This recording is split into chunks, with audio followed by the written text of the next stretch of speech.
Bonjour à tous et bienvenue sur notre chaîne Casquette Vidéo. Dans cette nouvelle vidéo, on va voir comment améliorer vos vidéos en utilisant différents plans. C'est parti!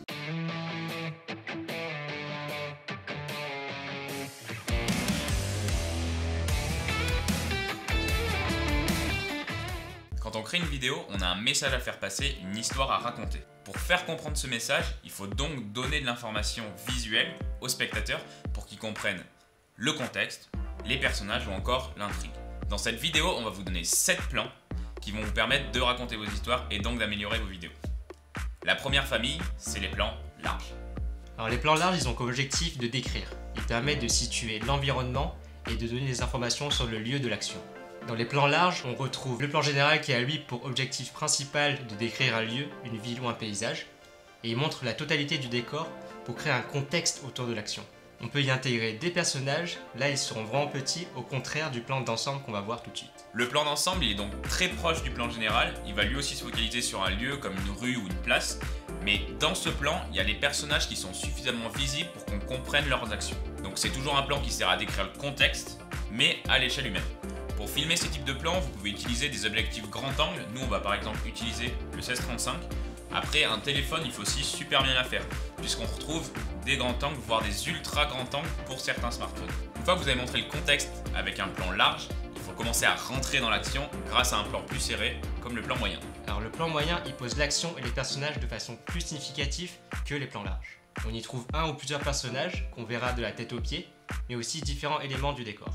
Les plans moyens, ça va montrer l'action. On va donc y montrer les personnages ou les objets qui vont prendre le dessus sur le décor. C'est des plans basiques qui servent à montrer que le personnage fait quelque chose.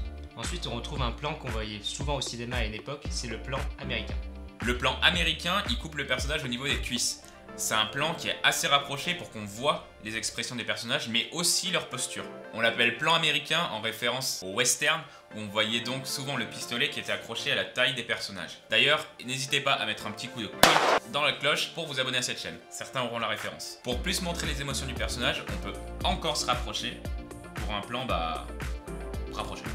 Alors le plan rapproché isole le personnage en le coupant au niveau des épaules.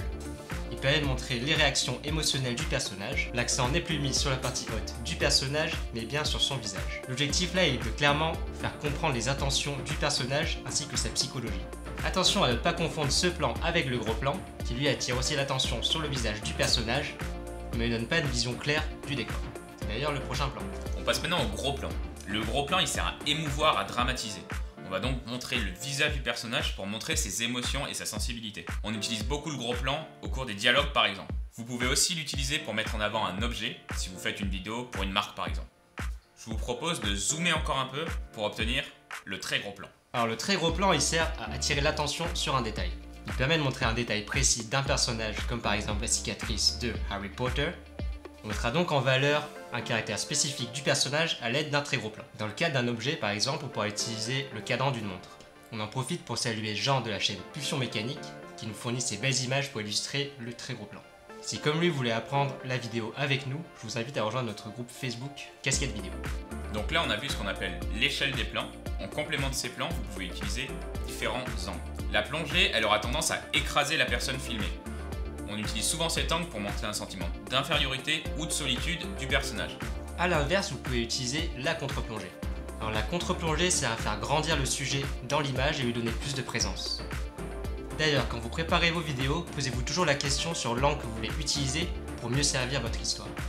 Pour améliorer vos vidéos, vous pouvez coupler ces différents plans avec des règles de composition, et ça se passe ici.